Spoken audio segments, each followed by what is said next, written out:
आदाब, खबरें तफसील से। वज़ीर-ए-आज़म नरेंद्र मोदी ने बदलते तजारती माहौल में बने रहने के लिए नौजवानों को हुनर में महारत के मंत्र दिए। रियासत में आज से 31 जुलाई तक लॉकडाउन लाजमी खदमात को अलग रखा गया। रियासत में कोरोना मुतासिर की तादाद हुई 20,000 से तजावज़ और रियासत में मुख्तलिफ नदियों की आबी सतह में मुसलसल इजाफे से सैलाब की सूरत हाल संगीन। अब खबरें तफसील से। वज़ीर-ए-आज़म नरेंद्र मोदी ने कहा है कि हुनर में महारत हासिल करना ही तजारत और बाज़ार के बदलते माहौल में बनाए रखने का फार्मूला है। आलमी यौम नौजवान हुनर के मौके पर वज़ीर-ए-आज़म ने नौजवानों को फ़रोग़ हुनर के तई मंत्र भी दिए। पेश है एक रिपोर्ट। और बाजार इतनी तेजी से बदलते हैं कि समझ ही नहीं आता रिलेवेंट कैसे रहा जाए। कोरोना के इस समय में तो ये सवाल और भी अहम हो गया है। साथियों, मैं इसका एक ही जवाब देता हूं। रिलेवेंट रहने का मंत्र है स्किल, रीस्किल और अपस्किल। विश्व युवा कौशल दिवस के साथ ही कौशल भारत मिशन की 5वीं वर्षगांठ के अवसर पर आयोजित डिजिटल स्किल कॉन्क्लेव के जरिए देश के युवाओं को प्रधानमंत्री नरेंद्र मोदी ने ये संदेश दिया है। संदेश नया कौशल सीखने का, उसको मांझने और कौशल को आगे बढ़ाने का भी। स्किल को आत्मनिर्भर भारत अभियान की ताकत बताते हुए प्रधानमंत्री ने कहा कि दुनिया की आवश्यकताओं को पूरा करने के लिए देश के युवाओं के पास पूरी क्षमता है। तेजी से बदलती हुई आज की दुनिया में अनेक सेक्टरों में लाखों स्किल लोगों की जरूरत है। विशेषकर स्वास्थ्य सेवाओं में तो बहुत बड़ी संभावनाएं बन रही है। यही समझते हुए अब कौशल विकास मंत्रालय ने दुनिया भर में बन रहे इन अवसरों की मैपिंग शुरू की है। कोशिश यही है कि भारत के युवा को अन्य देशों की जरूरतों के बारे में, उसके संबंध में भी सही और सटीक जानकारी मिल सके। किस देश में हेल्थ सर्विस में नए द्वार खुल रहे हैं, किस देश में कौन से सर्विस सेक्टर में क्या डिमांड बन रही है, इसमें जुड़ी जानकारी अब तेजी से भारत के युवाओं को मिल सकेगी। प्रधानमंत्री ने अपने संबोधन में ज्ञान और कौशल के बीच के अंतर को भी सामने रखा। उन्होंने कहा कि 5 साल में कौशल भारत मिशन से स्थानीय और विश्व दोनों ही स्तर पर रोजगार प्राप्त करने के अवसर बढ़ गए हैं। आज भारत में नॉलेज और स्किल दोनों में जो अंतर है उसे समझते हुए ही काम हो रहा है।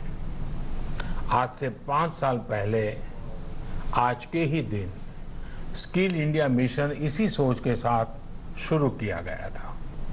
इसका मकसद यही था कि यूथ को नॉलेज के साथ ही स्किल भी मिले, कौशल भी मिले। इसके लिए देश भर में सैकड़ों प्रधानमंत्री कौशल विकास केंद्र खोले गए, आईटीआई की संख्या बढ़ाई गई, उनमें लाखों नई सीट्स जोड़ी गई। इस दौरान 5 करोड़ से ज्यादा लोगों को स्किल डेवलपमेंट किया जा चुका है और ये अभियान निरंतर जारी है।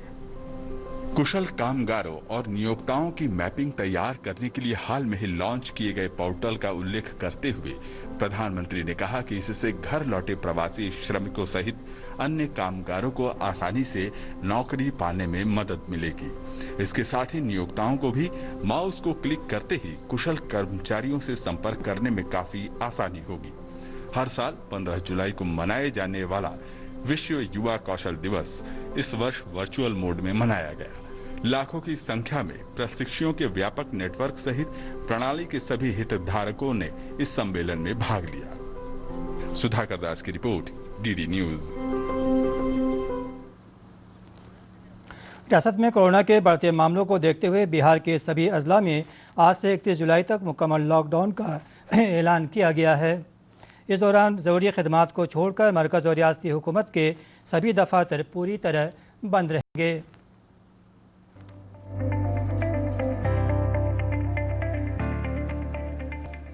बिहार में एक बार फिर से लॉकडाउन लागू कर दिया गया है। लॉकडाउन 31 जुलाई तक जारी रहेगा। इस लॉकडाउन से कुछ आवश्यक सेवाओं को छूट दी गई है।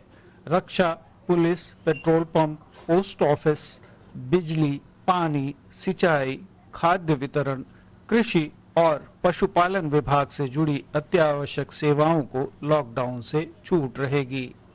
इसके अलावा सभी बैंक और एटीएम खुले रहेंगे। सभी अस्पताल और स्वास्थ्य सेवाएं जारी रहेंगी। फल, सब्जी, अनाज, दूध और मछली आदि की दुकानें खुली रहेंगी। आवश्यक उपभोक्ता वस्तुओं की होम डिलीवरी होगी। होटल, रेस्टोरेंट और ढाबे खुले रहेंगे, लेकिन उन्हें केवल खाना पैक करके देने की अनुमति होगी। रेल और हवाई सफर खुला रहेगा। रिक्शा, ऑटो और टैक्सी चलेंगे। माल वाहन चलेंगे। जरूरी काम के लिए निजी वाहन का प्रयोग किया जा सकेगा। सभी कॉमर्शियल और निजी संस्थान बंद रहेंगे। सभी धार्मिक संस्थान और धार्मिक गतिविधियां भी बंद रहेंगी। सड़कों पर अनावश्यक आवाजाही पर रोक रहेगी। घर में रहें, सुरक्षित रहें। रियासत में आज से एक बार फिर शुरू हुए लॉकडाउन के सिलसिले में बात करते हैं अपने सीनियर मुआविन सलमान हैदर से। लॉकडाउन के पहले दिन रियासत में क्या हालात हैं? से लेकर के 16 तारीख तक लगभग 20 जिलों में लॉकडाउन था, लेकिन उसको बढ़ाने का कारण ये है कि स्थिति संभल नहीं रही थी। लोग अनुशासित नहीं थे, लोग मान नहीं रहे थे और वो बाजारों में जो भीड़ आ रही थी उसके कारण प्रशासन को ये लगा कि अब ये स्थिति नियंत्रण में नहीं आएगी। और पिछले 3-4 दिनों से कोरोना के मामले, जो संक्रमित मामले पाए जाने की जो बात थी, वो काफी संख्या में बढ़नी शुरू हो गई थी। इसलिए प्रशासन ने, राज्य सरकार ने सभी 38 जिलों में लॉकडाउन लगा दिया है, जो 31 तक जारी रहेगा। इस दौरान जरूरी सेवाएं जारी रहेंगी और सड़कों पे खास तौर से केवल बसों को मना किया गया है, लेकिन जो निजी वाहन हैं वो जरूरत पर निकल सकते हैं। ऑटो और टैक्सी भी चलते रहेंगे।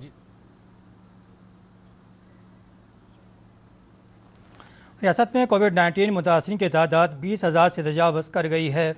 गुज़श्ता 24 घंटों के दौरान 1,320 नए मामलों की तस्दीक के साथ ही मुतासिरीन की तादाद बढ़कर 20,173 हो गई है। मौजूदा मरीजों की कुल तादाद 6,482 है। महकमा सेहत के मुताबिक कोरोना मुतासिरीन मरीज़ तेज़ी से सेहतयाब भी हो रहे हैं। अब तक के 13,533 अफराद सेहतयाब हो चुके हैं। वहीं कोविड-19 से अब तक 157 अफराद की मौत हुई है। रियासत में मुख्तलिफ नदियों की आबी सतह में मुसलसल इजाफा होने से सैलाब की सूरत हाल संगीन बनी हुई है। कई अजला में अफसरान पुश्तों के तहफ़्फ़ुज़ का काम खुद देख रहे हैं। पेश है एक रिपोर्ट। स्थिति गंभीर बनी हुई है। पिछले 24 घंटों के दौरान राज्य के अधिकांश हिस्सों में वर्षा हुई है। सभी प्रमुख नदियों के जलग्रहण क्षेत्रों में व्यापक वर्षा होने के समाचार हैं। कोसी, बागमती, कमला बलान और अधवारा समूह की कई नदियां अनेक स्थानों पर खतरे के निशान से ऊपर बह रही हैं। पटना में गंगा नदी का जलस्तर स्थिर हो गया है, लेकिन नदी चेतावनी बिंदु के निकट पहुंच गई है। उधर उत्तर प्रदेश की सीमा से सटे अमवा खास तटबंध पर पानी का दबाव अभी भी बना हुआ है, जिसके कारण पश्चिमी चंपारण के वाल्मीकि नगर सहित अनेक इलाकों में बाढ़ का पानी घुस गया है। पश्चिमी चंपारण में वाल्मीकि गंडक बैराज से गंडक नदी में 3,15,000 क्यूसेक पानी छोड़े जाने से गंडक नदी के निचले क्षेत्रों में स्थिति भयावह हो गई है। जिले के पिपरासी प्रखंड के श्रीपत नगर गाँव में नदी की धार बह रही है। अनेक ग्रामीणों ने तटबंधों पर ही अपना बसेरा बना लिया है। कुछ बाढ़ पीड़ितों ने बताया कि वे लोग 3 साल से यहाँ रह रहे थे, लेकिन उनका सब कुछ बाढ़ में बह गया है। सीओ कर्मचारी लिया के बस आ दिए। अब बस होने के बाद से हमको कोई सुनवाई नहीं किया। अब पहले के बाद में हम लोग घर में पानी ढुक गया, तो हम लोग भाग करके बांध पर आए हैं। न कोनो सरकार सुनवाई कोई लॉस या 3 साल से यही में हमने तबाह बन जा और पानी सब दहिए गई आ ये बेरा प्लास्टिक तानी को ऊंचा बानी जा इहो कटी रहल बा। शिवहर जिले में भी एक रिंग बांध टूट जाने से कई गांवों में बाढ़ का पानी घुस गया है। सीतामढ़ी, समस्तीपुर और दक्षिण पश्चिम बिहार के कई इलाकों में निचली आबादी को नुकसान पहुंचा है और सैकड़ों एकड़ खड़ी फसल जलमग्न हो गई है। सहरसा में सलखुआ प्रखंड में पूर्वी कोशी तटबंध के दबाव से एक सड़क के टूटने की नौबत आ गई है। इस सड़क को ग्रामीणों ने अपने प्रयासों से बनाया था। इसके बाद जिलाधिकारी कौशल कुमार ने सलखुआ प्रखंड के कोशी तटबंध का मुआयना किया। वहां हो रही कटान का भी उन्होंने जायजा लिया और अधिकारियों से तटबंध को सुरक्षित करने के आवश्यक निर्देश दिए। इस दौरान उन्होंने कहा कि बाढ़ की स्थिति अभी सामान्य है और पानी का डिस्चार्ज भी देर रात से कम हुआ है। RWD और सभी प्रशासनिक अधिकारी थे यहाँ पे, उनको निर्देश दिया गया था कल तक कुछ बोरा वोरा रख के उसको डैमेज को ठीक करने के लिए, और आगे भी पानी अगर आता है तो उसको ठीक करने की व्यवस्था में सारी तैयारी रखने के लिए। अभी बाढ़ की स्थिति सामान्य है। हम लोग पूरे ज़िले में अभी 70 के करीब नाव चला रहे हैं स्थानीय लोगों के डिमांड के आलोक में, और कहीं कोई दिक्कत नहीं है। पानी का डिस्चार्ज भी थोड़ा सा बरात से कम हुआ है। ब्यूरो रिपोर्ट, दूरदर्शन समाचार, पटना। रियासत में मानसून की सरगर्मी कम हुई है। मौसम साइंस सेंटर पटना के मुताबिक टर्फ लाइन झारखंड की तरफ चली गई है, जिससे झारखंड के सरहदी इलाकों में अच्छी बारिश हो सकती है। जनूब शिमाली हिस्सों में साइक्लोन का दबाव बना हुआ है, जिससे उत्तर प्रदेश से मुस्लिम इलाकों में बारिश का इम्कान है। रियासत के मुख्तलिफ अजला में मौसम के मिजाज और सैलाब की सूरत हाल के बारे में ताज़ा जानकारी के लिए सीधे चलते हैं अपने सीनियर मुआविन सलमान हैदर के पास। बताएं सैलाब की क्या सूरत हाल है।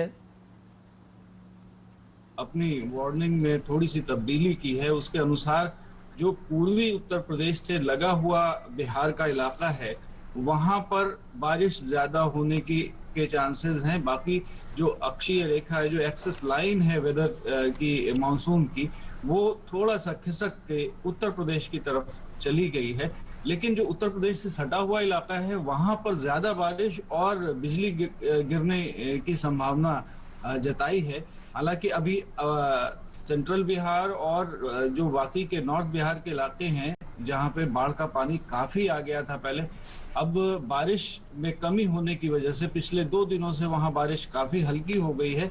लेकिन जहां तक बात करें, जैसा कि आपने खबरों में भी बताया कि जो बेतिया के दियरा के इलाके थे वहां पे पानी भर गया है, क्योंकि गंडक बैराज से 3.5 लाख क्यूसेक पानी कल भी छोड़ा गया है। तो इस वजह से जो पानी भरा है, और सबसे बड़ी मुसीबत जो अभी बाढ़ के कारण लोगों को झेलनी पड़ रही है कि जो निचले इलाके के लोग थे वो तटबंधों पर आकर शरण लिए हुए थे। अब उनके सामने मुसीबत ये है कि वो तटबंध भी अब कटना शुरू हो गए हैं।